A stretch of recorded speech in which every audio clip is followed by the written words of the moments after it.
എന്റേതു മാത്രം. രചന ആമിന. അവതരണം ഷാഹുൽ മലയിൽ. എഡിറ്റിംഗ് ഷെരീജ് പൂനൂർ. വേണ്ട, നീ എന്നെ സ്നേഹിക്കാൻ തുടങ്ങിയിട്ടേ ഉള്ളൂ. നീ എന്നും എനിക്കൊപ്പം ഉണ്ടായാൽ മതി. നിന്നെ ആരും ഒന്നും ചെയ്യില്ല. എൻ്റെ ജീവനോർത്ത് എനിക്ക് പേടിയില്ല ഏട്ടാ. ഏട്ടൻ്റെ ജീവനാ എനിക്ക് വലുത്. എനിക്ക് വലുത് നീയാ. അവൻ്റെ നിഴൽ പോലും നിന്റെ മേൽ പതിക്കാൻ ഞാൻ സമ്മതിക്കില്ല. ഞാനിവിടുന്ന് ഇറങ്ങിക്കഴിഞ്ഞാൽ അവൻ്റെ പതനം തുടങ്ങും. വെറുതെ വിടില്ല അവനെ. അവൻ വെച്ച് പറഞ്ഞ് ഓരോന്ന് ഓർത്തെടുത്തുകൊണ്ട് ദേഷ്യത്തിൽ പറഞ്ഞു, ഏട്ടൻ റെസ്റ്റ് എടുക്കുക, ഞാനിവിടെ ഉണ്ടാവും. പ്രിയയോട് വരണ്ടാന്ന് വിളിച്ചു പറയും പ്ലീസ്. അതെന്താ, ആള് വീണ്ടും എൻ്റെ പുറകെ വരുന്ന എനിക്ക് പേടിയുണ്ടോ? ആള് വന്നാലും ഏട്ടൻ പോയില്ലെന്ന വിശ്വാസം എനിക്കുണ്ട്. ആൾ പറഞ്ഞതും അവനത് കേട്ട് ചിരിച്ചു. ലച്ചു അവൻ്റെ അടുത്തായിരുന്നതും അവൻ അവളെ നോക്കി കിടന്നു. അവൻ പതിയെ കണ്ണടച്ച് മയങ്ങുന്ന കണ്ട് ലച്ചു അവൻ്റെ മുടിയിൽ തലോടിക്കൊണ്ടിരുന്നു. വീട്ടിൽ നിന്ന് അമ്മയും അച്ഛനും ആര്യയും പ്രിയയും കാവ്യ അമ്പലത്തിൽ പോകും വഴി ഹോസ്പിറ്റലിലേക്ക് കയറിയത് റൂമിലേക്ക് വന്നപ്പോൾ കാണുന്ന കാഴ്ച ഇതായിരുന്നു. അവൻ്റെ അടുത്തായിരുന്നു അവൾ ഉറക്കം പിടിച്ചിരുന്നു. അതുകൊണ്ട് എല്ലാവരും ഒന്ന് ചിരിച്ചു. പ്രിയയുടെ ഉള്ളിൽ ഒരു വേദന തോന്നിയെങ്കിലും അവളത് മറച്ചുകൊണ്ട് സന്തോഷത്തോടെ അവരെ നോക്കി കാണുകയായിരുന്നു. എൻ്റെ ദൈവമേ, ഇങ്ങനെയൊരു കാഴ്ച പെട്ടെന്നൊന്നും കാണാനൊക്കെ ഞാൻ കരുതിയില്ല. ആര്യ താടിക കയ്യും വെച്ച് പറഞ്ഞു. പ്രിയമോടെ മാറ്റം എല്ലാവരിലും മാറ്റം ഉണ്ടാക്കി. നീ കാരണം ഇങ്ങനെയൊരു കാഴ്ച ഞങ്ങൾക്ക് കാണാൻ പറ്റിയത്. അമ്മ പ്രിയെ നോക്കി പറഞ്ഞു. അത് കേട്ട് അവൾ വേദനയോടെ പുഞ്ചിരിച്ചു.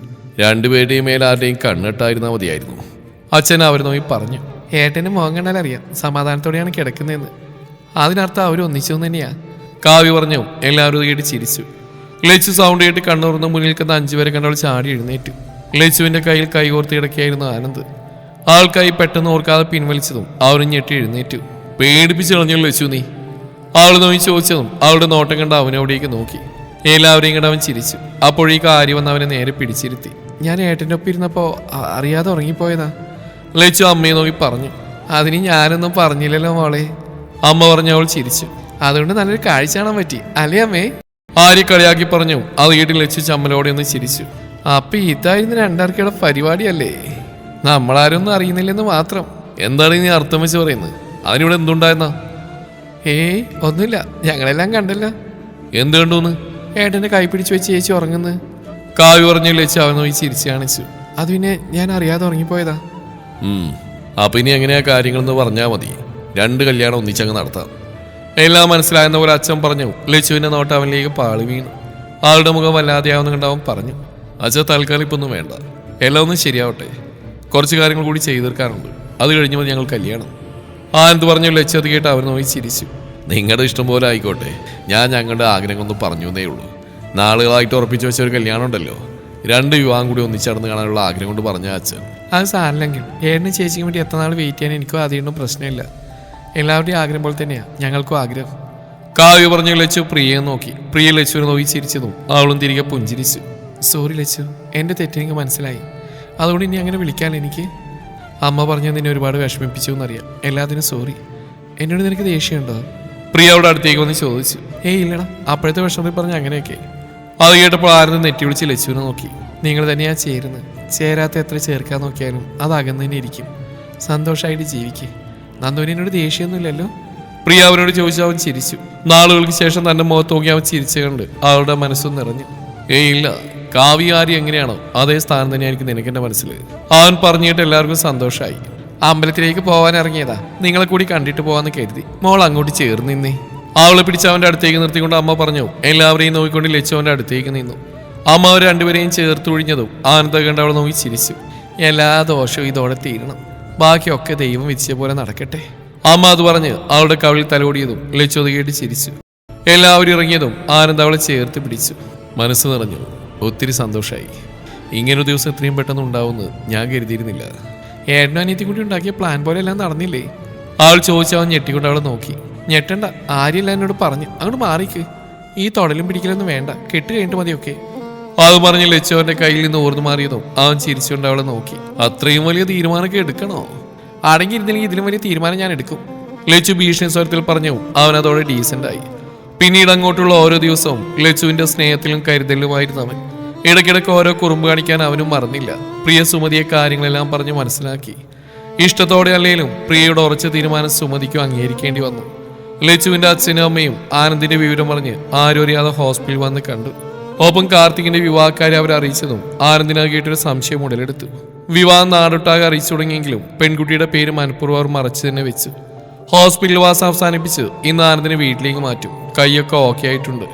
മുറിവും പൂർണ്ണമായും ഭേദമായി. കാല് ശരിയായെങ്കിലും കുറച്ചു ദിവസം കൂടി റെസ്റ്റ് ഉണ്ടാവണമെന്ന് ആദ്യം പറഞ്ഞുകൊണ്ട് ലച്ചു തന്നെയാണ് അവന്റെ കാര്യങ്ങൾ കൂടുതലും നോക്കുന്നത്.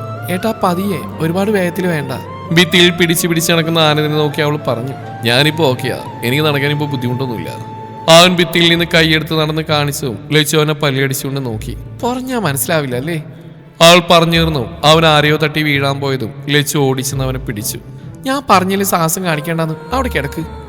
അവന് നോക്കിക്കൊണ്ട് അവൾ പറഞ്ഞതും അവൻ അവളെ ദയനീയമായി നോക്കി. അയ്യോ സോറി അയാൾ പറഞ്ഞു. രണ്ടുപേരും അയാളുടെ മുഖത്തേക്ക് നോക്കി. അയാളുടെ മുഖം കണ്ടതും ഒരു മുഖപരിചയം അവൾക്ക് തോന്നി. സോറി, ഞാൻ ശ്രദ്ധിക്കാതെ തട്ടിയതാ. സാരല്ല.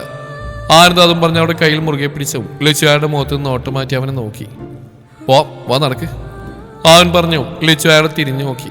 അവളെ നോക്കി അയാൾ ചിരിക്കുന്ന കണ്ടു. എവിടെയോ കണ്ട മുഖം ഓർത്തെടുക്കാൻ ശ്രമിക്കുകയായിരുന്നു അവൾ. അവളുടെ മുഖഭാവം കണ്ട ആനന്ദ് അയാളെ നോക്കിയെങ്കിലും അയാൾ അവിടുന്ന് പോയിരുന്നു. പെട്ടെന്ന് എന്തു പറ്റി നിനക്ക്? അവൻ അവളോടായി ചോദിച്ചു. ആ ചേട്ടനെ എവിടെയോ കണ്ടുവരുന്ന പോലെ ഒരു ഓർമ്മ, പക്ഷെ എവിടെയാണെന്ന് ഓർമ്മ കിട്ടുന്നില്ല. നിനക്ക് തോന്നിയതാവും, വേറെ ആരെങ്കിലും ആവും. അങ്ങനെ വരാൻ വഴിയില്ല, എനിക്കറിയാം അയാളെ, നല്ല പരിചയമുണ്ട് എനിക്ക്. ലച്ചു അത് പറഞ്ഞ് അയാൾ ഓർക്കാൻ ശ്രമിച്ചുകൊണ്ടിരുന്നു. അങ്ങനെയായിരുന്നെങ്കിൽ അയാൾക്ക് നിന്നെങ്കിലും മനസ്സിലാവണ്ടേ? ആള് മാറിക്കാണും, നീ വാ, അമ്മയൊക്കെ വന്നാണ്. അവൻ പറഞ്ഞു. ലച്ചു അത് വിട്ട് അവനെയും കൂടെ റൂമിലേക്ക് നടന്നു. വീട്ടിൽ നിന്ന് അമ്മയും അച്ഛനും വന്നിരുന്നു. ബില്ല് പേ ചെയ്ത് ഡിസ്ചാർജ് വാങ്ങി അവർ നേരെ അവിടെ നിന്ന് ഇറങ്ങി. വണ്ടിയിൽ അവനെ പിടിച്ചിരുത്തി ലച്ചു കയറിയതും അതേ ആൾ അവിടെ അവരെ തന്നെ നോക്കി നിൽക്കുന്ന കണ്ട് അവൾ ഭയത്തോടെ അവന്റെ കയ്യിൽ പിടിച്ചു. അതുകൊണ്ട് ആനന്ദ് അവളെ നോക്കി പുരികമുയർത്തിയതും അവൾ ചുമലെനിക്ക് ഒന്നുമില്ലെന്ന് കാണിച്ചു. വണ്ടി നേരെ അവരുടെ വീട്ടിലേക്ക് വിട്ടു. വീട്ടിലെത്തിയതും അവരെയും കാത്ത് കാവ്യയും ആര്യയും പ്രിയയും ഉണ്ടായിരുന്നു. ആനന്ദ് കാറിൽ നിന്നിറങ്ങിയതും ലച്ചു അവനൊപ്പം ഇറങ്ങി. അന്ന് പടിയിറങ്ങി ആ വീടിനെ അവൾ നോക്കിക്കാണുകയായിരുന്നു. എല്ലാവരുടെയും മനസ്സ് വേദനിപ്പിച്ചുകൊണ്ടിറങ്ങിയ താനിന്ന് എല്ലാവരുടെയും സന്തോഷം കണ്ടുകൊണ്ട് വീണ്ടും ആ വീട്ടിലേക്ക് കയറുകയാണെന്ന കാര്യം അവളെ ഒരുപാട് സന്തോഷിപ്പിച്ചു. ചേച്ചി കയറി വാ, എന്ത് നോക്കിക്കുക? ആര്യ ഒന്ന് വിളിച്ച് വിളിച്ച് ചിരിച്ചുകൊണ്ട് അവിടെ കൂടെ അകത്തേക്ക് നടന്നു. മോള് പോയി ഫ്രഷായി വാ, ഞാൻ നിങ്ങൾ കഴിക്കാനെടുക്കാം, അമ്മ പറഞ്ഞു. ലച്ചു അത് കേട്ട് തന്റെ മുറിയിലേക്ക് പോയതും അവിടെ ആകെ ഒരു മാറ്റം കണ്ട് അവൾ ചുറ്റുമൊന്ന് നോക്കി. ചേച്ചി? ആര്യം കാവ്യ അവിടേക്ക് വന്ന് ലച്ചു തിരിഞ്ഞു നോക്കി. എന്റെ ഡ്രസ്സും ബാഗ് എവിടെ ഇരിക്കുന്നത്? ലച്ചു ചോദിച്ചും അവർ രണ്ടൊന്ന് ചിരിച്ചു. എന്റെ റൂമിൽ എന്താ ലച്ചു നിനക്ക് കാര്യം? പ്രിയ അവിടേക്ക് വന്ന് കളിയാക്കി ചോദിച്ചു. ലച്ചു മൂന്നുപേരെയും മാറി മാറി നോക്കി. ചേച്ചി ഈ റൂം പ്രിയ എടുത്തു, ചേച്ചി ഏട്ടൻ്റെ റൂമിനടുത്തുള്ള റൂമിലേക്ക് ഷിഫ്റ്റ് ചെയ്യാം, അതായിരിക്കും ചേച്ചിക്ക് എളുപ്പം, ആര്യ പറഞ്ഞു. ലച്ചു അവളെ ദയനീയമായി നോക്കി. ഇതും നിന്റെ ഏട്ടൻ്റെ ഐഡിയ ആവുമല്ലേ? ലച്ചു കണ്ണിട്ടിക്കൊണ്ട് ചോദിച്ചു. അത് കേട്ടത് അവൾ ചിരിച്ചു കാണിച്ചു. ലച്ചു മൂന്നിനെയും നോക്കിക്കൊണ്ട് പോയതും അവർ പരസ്പരം നോക്കി ചിരിച്ചു. ലച്ചു ഫ്രഷായി റൂമിൽ നിന്നിറങ്ങിയ നേരെത്തിയത് ആനന്ദിന്റെ മുന്നിലേക്കാണ്. അവളെ കണ്ടത് അവൻ ചിരിച്ചു. ചിരി പന്തിയില്ലാത്ത കണ്ട് ലച്ചു അവരെ നോക്കി ചിരിച്ചുകൊണ്ട് പോവാൻ പോയതും അവനോടെ കയ്യിൽ പിടിച്ച് അവനിലേക്ക് ചേർത്ത് നിർത്തി. അവനവളുടെ മുഖത്തേക്ക് നോക്കിയതും ലച്ചു അവന്റെ മുഖത്തേക്ക് നോക്കാനാവാതെ മുഖം തിരിച്ചു. നിനക്ക് പേടിയുണ്ടോ? അവന്റെ ചോദ്യം കേട്ടതും അവൾ തലയിരിച്ച് അവനെ നോക്കി. നീ നന്നായി വിയർക്കുന്നുണ്ടല്ലോ. വിറക്കുന്നുണ്ട്, അതുകൊണ്ട് ചോദിച്ചാ. അവൻ കുസൃതിയോട് ചോദിച്ചതും അത് കേട്ടത് അവൾ അവനെ ചുണ്ടൂർപ്പിച്ചുകൊണ്ട് ബാക്കിലേക്ക് തള്ളി മാറ്റി.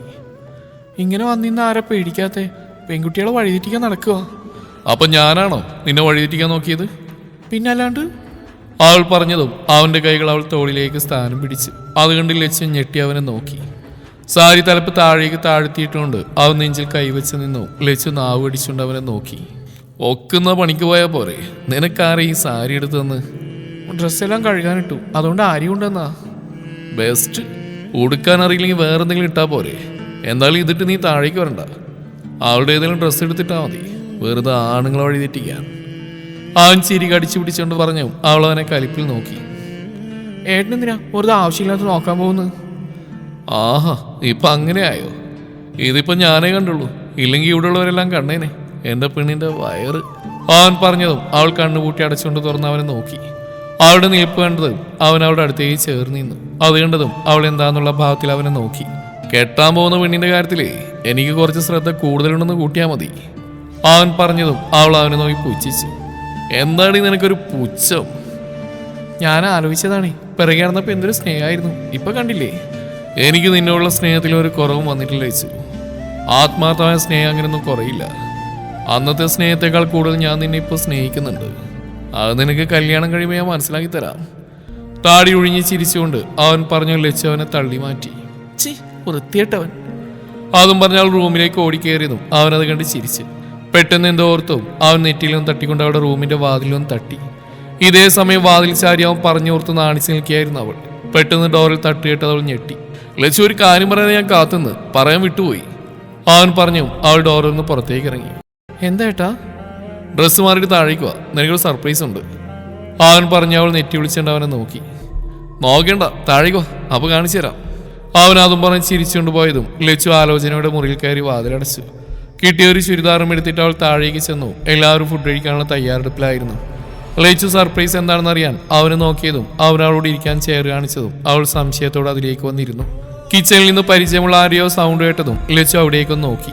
അമ്മയ്ക്കൊപ്പം കറി നിറച്ച ബൗളുമായി ഹാളിലേക്ക് വരുന്ന അവിടെ അമ്മയെ കണ്ടതും ലച്ചു സന്തോഷം കൊണ്ട് ഇരുന്നിടത്ത് എഴുന്നേറ്റു. അമ്മേ, അവൾ അടുത്തേക്ക് ചെന്നു. കയ്യിൽ നിന്ന് ബോൾ മേശയിലേക്ക് വെച്ച് അമ്മ അവളെ കെട്ടിപ്പിടിച്ചു. അമ്മ എപ്പോഴും ഇവിടേക്ക് വന്ന്? എനിക്ക് വിശ്വസിക്കാനാവുന്നില്ല. അമ്മ ഒറ്റക്കാണോ വന്ന്? ആദ്യമായിട്ട് ഇവിടേക്ക് വരുമ്പോൾ അമ്മയ്ക്ക് എന്നെ ഒന്ന് വിളിക്കായിരുന്നില്ലേ? അവൾ ചോദിച്ചു കേട്ട് അവിടെ അമ്മ ചിരിച്ചു. അപ്പോഴേക്കും പുറത്തുനിന്ന് അച്ഛൻ്റെ ഒപ്പം അകത്തേക്ക് വരുന്ന അവിടെ അച്ഛനെ കണ്ട് ലച്ചു സന്തോഷത്തോടെ അച്ഛനെയും പോയി കെട്ടിപ്പിടിച്ചു. മോനെ ഹോസ്പിറ്റലിൽ നിന്ന് വീട്ടിലേക്ക് കൊണ്ടുവരും മുന്നേ ഒന്നുകൂടി അവിടെ വന്ന് കാണണമെന്ന് ആഗ്രഹം ഉണ്ടായിരുന്നു. അപ്പോഴാണ് രാവിലെ മോൻ വിളിച്ച് ഇന്ന് വീട്ടിലേക്ക് പോകാമെന്ന് പറയാം. നിന്റെ അമ്മയുടെ കൈ കൊണ്ട് വെച്ച ആഹാരം കഴിച്ചിട്ട് എൻ്റെ മോൾ എത്ര നാളായി. അമ്മയും ആഗ്രഹം പറഞ്ഞപ്പോൾ ഞങ്ങൾ സുഖമില്ലെന്ന് പറഞ്ഞ് വീട്ടിൽ നിന്ന് ഇറങ്ങി നേരെ ഇവിടേക്ക് പോന്നു. അച്ഛൻ പറഞ്ഞു കേട്ടവൾ നിറകണ്ണുകളോടെ അമ്മയെ കെട്ടിപ്പിടിച്ചു. അമ്മ വന്നുകൊണ്ട് ഞങ്ങൾ കിച്ചണിലേക്ക് കയറേണ്ടി വന്നില്ല. അമ്മയുടെ കൈപ്പുണ്യം അടിപൊളിയാട്ടോ ചേച്ചി. ഞങ്ങൾ നേരത്തെ കഴിച്ചു നോക്കിയതാ. ആര്യ പറഞ്ഞു കേട്ട് ലച്ചു ചിരിച്ചു. അപ്പം എല്ലാവർക്കും അറിയായിരുന്നോ അമ്മയും അച്ഛനും ഇവിടെ ഉണ്ടെന്ന്? പിന്നില്ലാതെ വരുമ്പോൾ തന്നെ പറയാൻ കാത്തുനിന്നാ. ഏട്ടനാ പറഞ്ഞ് വേണ്ടെന്ന്. അതുകൊണ്ട് എന്താ ഇങ്ങനെ സർപ്രൈസ് തരാൻ പറ്റില്ല ചേച്ചിക്ക്? ആര്യ പറഞ്ഞു. അവൻ ചിരിച്ചുകൊണ്ട് അച്ഛനെയും അമ്മയും കെട്ടിപ്പിടിച്ചു. ആര്യനെ നോക്കി നന്ദിയോടെ ചിരിച്ചു. അത് കണ്ടതും അവൻ കണ്ണു ചിമ്മി കാണിച്ചു. എന്നാ പിന്നെ എല്ലാവരും ഇരിക്കും, ഞാൻ എടുത്തുതരാം. അമ്മ പറഞ്ഞു. ലച്ചു സന്തോഷത്തോടെ അച്ഛൻ്റെ അമ്മയുടെയും നടുക്കായിരുന്ന ആഹാരം കഴിച്ചു. മതി വരുവോളം അവർ മകൾക്ക് ആഹാരം വാരിക്കൊടുത്തു. അവളുടെ അമ്മയുടെയും അച്ഛൻ്റെയും കണ്ണു നിറഞ്ഞിരുന്നു. നാളുകൾക്ക് ശേഷം സ്വന്തം മകൾക്കൊപ്പം ഇരുന്ന് ആഹാരം കഴിക്കാൻ കഴിഞ്ഞ നിർവൃതിയിൽ എല്ലാവരോടും യാത്ര പറഞ്ഞ് അവരിറങ്ങിയത് ലച്ചു കണ്ണുടച്ചുകൊണ്ട് അവരെ യാത്രയാക്കി. എല്ലാവരുടെയും കണ്ണ് ആ നിമിഷം നിറഞ്ഞിരുന്നു. കണ്ണു തുടച്ചുകൊണ്ട് അകത്തേക്ക് കയറി ലച്ചുവിന്റെ കണ്ണുകൾ പോയത് ആനന്ദിന്റെ മുഖത്തേക്കായിരുന്നു. അതെല്ലാം കണ്ട് സന്തോഷത്തോടെ നിൽക്കുകയായിരുന്നു അവനും. താങ്ക്സ്. എന്തിന്? എൻ്റെ അച്ഛനെയും അമ്മയും ഇവിടേക്ക് വിളിച്ചേനും അവർക്കൊപ്പം ഇരുന്ന് സമയം ചെലവഴിക്കാനും ആഹാരം കഴിക്കാനും അച്ഛനും അമ്മയും സ്നേഹത്തോടെ വാരിത്തരുന്ന ആഹാരം കഴിക്കാനൊക്കെ ഒരുപാട് ആഗ്രഹിച്ചിരുന്നു ഞാൻ. എൻ്റെ ആഗ്രഹം സാധിപ്പിച്ച് തന്നേന്. നിന്റെ ആഗ്രഹങ്ങൾ സാധിപ്പിച്ചു തരാനല്ലേ ഞാൻ നിന്റെ കൂടെയുള്ളത്. നിന്റെ സന്തോഷം മാത്രം മതി എനിക്ക്. അവൻ പറഞ്ഞതും അവൾ ചിരിച്ചുകൊണ്ട് എല്ലാവരെയും നോക്കി. ഏട്ടനെ നന്ദി പറഞ്ഞ് കൊച്ചാക്കാതെ ചേച്ചി. എൻ്റെ ഏട്ടൻ്റെ സ്നേഹം ഇങ്ങനെയാ. ആര്യ പറഞ്ഞു കേട്ട് അവൻ ആര്യയുടെ തോളിലൂടെ കൈയിട്ട് ലച്ചുവിനെ നോക്കി പുരികമുയർത്തിയതും അത് കണ്ട് അവൾ അവനെ നോക്കാനാവാതെ തലതാഴ്ത്തി. മോൾക്ക് സന്തോഷമായില്ലേ? ഞങ്ങൾക്ക് അത് മതി. മോളുടെ അമ്മയ്ക്ക് മോളെക്കുറിച്ച് പറയാൻ തന്നെയായിരുന്നു സമയം. ഞാൻ അവിടെ ആയിരുന്നപ്പോൾ അച്ഛനും അമ്മയും എപ്പോഴും എനിക്കൊപ്പം ഉണ്ടാവുമായിരുന്നു. ഒന്നിച്ചിരുന്ന് മാത്രമേ ആഹാരം കഴിച്ചിട്ടുള്ളൂ. സ്നേഹത്തോടെ നീട്ടുന്ന ഒരു ഉരുള എന്ന് എനിക്ക് തരുമായിരുന്നു. കാർത്തികിനും കൊടുക്കുമായിരുന്നു. ആ സ്നേഹത്തിലാ ആ നാറി വിശ്വാസവഞ്ചന ചേർത്ത് ചതിച്ചത്. അവനൊന്നും ഒരിക്കലും സ്നേഹം കിട്ടാൻ അർഹതയില്ല. ഭൂമിക്ക് ഭാരാവുന്നവർ എന്നെവിടെയും ഉണ്ടാവും മോളെ. അതൊക്കെ സമയമാകുമ്പോൾ ഭൂമിയിൽ നിന്ന് പോവുകയും ചെയ്യും. നമ്മളതൊന്നും ആലോചിക്കാൻ നിൽക്കണ്ട. മോള് സന്തോഷമായിട്ടിരിക്കുക. അച്ഛൻ പറഞ്ഞു കേട്ട് അവൾ ചിരിച്ചു. അപ്പോഴേക്കും ആനന്ദിന്റെ ഫോണിലേക്ക് ഏതോ കോൾ വന്നു. അവൻ പതി അകത്തേക്ക് നടന്നു. ചേച്ചി വാ. ആര്യ ലച്ചുവിനെയും കൂട്ടി അകത്തേക്ക് നടന്നു. കാവ്യയും പ്രിയ അവരുടെ കൂടെ അകത്തേക്ക് പോയി. രണ്ടും കൂടി പോയിട്ട് വരുന്നുണ്ട്. നടന്ന് വീട്ടിലേക്ക് വരുന്ന ഗിരിയെയും രാധികയെ നോക്കി ഗൗരി കാർത്തികിനോടും ശങ്കരനോടും പറഞ്ഞു. അവർ രൂക്ഷമായി നോക്കി. രണ്ടുപേരും കൂടി എവിടെ പോയതാ? ഹോസ്പിറ്റലിലേക്കൊന്നും പറഞ്ഞ്. ഗൗരിയുടെ ചോദ്യം കേട്ടത് അവരൊന്ന് ഞെട്ടി. ഞങ്ങൾ പോകുന്ന ഹോസ്പിറ്റലിലേക്കാണെന്ന് അറിയില്ലേ നിങ്ങൾക്ക്? അവിടേക്ക് തന്നെയാണോ പോയതെന്ന് കാർത്തിക്ക് സംശയമുണ്ട്, അതുകൊണ്ട് ചോദിച്ചതാ. നിന്റെ മോന് സംശയമുണ്ടെന്ന് കരുതി ഞങ്ങൾക്ക് എവിടെയും പോയിക്കൂടാന്നുണ്ടോ? നിന്നെയൊക്കെ പേടിച്ചോടെ കഴിയുന്നു കരുതി എല്ലാ കാര്യത്തിലും കയറി ആധിപത്യം സ്ഥാപിക്കാൻ നോക്കണ്ട. ഞങ്ങൾ ഞങ്ങളുടെ വീട്ടിൽ ഇഷ്ടമുള്ളിടത്തേക്ക് പോകും. അതൊന്നും നിങ്ങളറിയേണ്ട ആവശ്യമില്ല. അത് നിങ്ങൾക്കില്ലായിരിക്കാം, പക്ഷേ ഞങ്ങൾക്കറിയണമല്ലോ. ഒരാളുടെ ജീവിതം തകർക്കാൻ നിൽക്കുന്ന നിങ്ങൾക്കൊക്കെ മറ്റുള്ളവരുടെ കാര്യം അറിയാൻ ആഗ്രഹം കൂടുതലെന്ന് എനിക്കറിയാം. എന്ന് കരുതി എല്ലാ കാര്യത്തിലും കയറി ഇടപെടാൻ നിൽക്കണ്ട. എപ്പോഴും ഞങ്ങൾ മിണ്ടാതിരുന്നു വരില്ല. ഞങ്ങൾ ഇവിടെ ഉള്ളിടത്തോളം കാലം, രഹസ്യങ്ങളെല്ലാം എല്ലാവരും അറിയുന്നിടത്തോളം കാലം ഞങ്ങൾ പറയുന്നത് എന്തും നിങ്ങൾ കേൾക്കേണ്ടി വരും. ഇല്ലെങ്കിൽ വിലപ്പെട്ട പലതും നഷ്ടപ്പെടുത്താൻ തയ്യാറായിരുന്നോ? ശങ്കർ പറഞ്ഞതും ഗിരിയും രാധികയും പരസ്പരം നോക്കിയിട്ട് ഒന്നും പറയാതെ അകത്തേക്ക് പോയി. കണ്ടില്ലേ രണ്ടിനെയും വാടഞ്ഞ്. അതേതായാലും നന്നായി. മോളെ കാണാൻ പോയിട്ട് വന്നപ്പോൾ തന്തയ്ക്ക് ധൈര്യം കൂടിയും തോന്നുന്നു. ഒന്നും ഞങ്ങൾ അറിയുന്നില്ലെന്നാ അവരുടെ വിചാരം. നമ്മൾ അറിഞ്ഞു എന്ന് തൽക്കാലം അറിയണ്ട. തേടിപ്പോകുന്ന പരിപാടി ഇനിയില്ല. അതുകൊണ്ടാണല്ലോ അവൾ എവിടെ ഉണ്ടെന്ന് പറഞ്ഞിട്ട് നമ്മൾ പോവാത്തത്. അച്ഛൻ വിവാഹത്തിനുള്ള കാര്യങ്ങൾ തുടങ്ങിക്കോ. എത്രയും വേഗം മുറ്റത്ത് വെച്ച് തന്നെ ഉടനൊരു വിവാഹം ഉണ്ടാവും. കാർത്തിക് തന്റെ ലക്ഷ്യം മുന്നിൽ കണ്ടു പറഞ്ഞു. അത് കേട്ട് ശങ്കറും ഗൗരിയും ചിരിച്ചു. ചേട്ടാ, സ്വത്ത് എഴുതി വാങ്ങുന്ന കാര്യം എന്തായി? ഇനി വെച്ച് താമസിപ്പിക്കേണ്ട ആവശ്യമുണ്ടോ? കാർത്തിക് പോയതും ഗൗരി ശങ്കറിനോട് ചോദിച്ചു. ഞാൻ ചിലത് കണക്ക് കൂട്ടിയിട്ടുണ്ട്. വേണ്ട പേപ്പേഴ്സ് എല്ലാം റെഡിയായി ഇന്നെത്തും. ഞാൻ രജിസ്ട്രാർ കണ്ട കാര്യം പറഞ്ഞിട്ടുണ്ട്. എല്ലാം ഇന്ന് തന്നെ നമ്മുടെ കയ്യിലെത്തും. ശങ്കർ ചിരിച്ചുകൊണ്ട് പറഞ്ഞു. ഗൗരി അത് കേട്ട് സന്തോഷം അടക്കാനാവാൻ നിന്നു. ഉച്ച കഴിഞ്ഞതും വണ്ടിയുടെ സൗണ്ട് കേട്ട് ഗൗരി പുറത്തേക്ക് വന്നു. വണ്ടിയിൽ നിന്നിറങ്ങുന്ന രജിസ്ട്രാറെ കണ്ട് ഗൗരി ശങ്കറിനെ കൂട്ടിക്കൊണ്ടു വന്നു. ആരാ രാധിക വന്ന്? സൗണ്ട് കേട്ട് ഗിരി ചോദിച്ചു. രാധിക ആരാന്നറിയാൻ ജനൽ വഴി നോക്കി. അറിയില്ല ഏട്ടാ, ഏതൊരു കാറ് വന്ന് കിടപ്പുണ്ട്. ഇപ്പൊ ഒന്നും നമ്മൾ അറിഞ്ഞിട്ടല്ലല്ലോ, എന്തെങ്കിലും ആവട്ടെ, രാധിക പറഞ്ഞു. ഗിരി അതിനൊന്ന് മൂളി. ആ സാറോ, അതേ കയറിക്ക്, ശങ്കർ പറഞ്ഞു. അയാൾ ചിരിച്ചുകൊണ്ട് അകത്തേക്ക് കയറിയിരുന്നു. തുടരും ഈ കഥയുടെ ബാക്കി ഭാഗം നാളെ ഇതേ സമയം.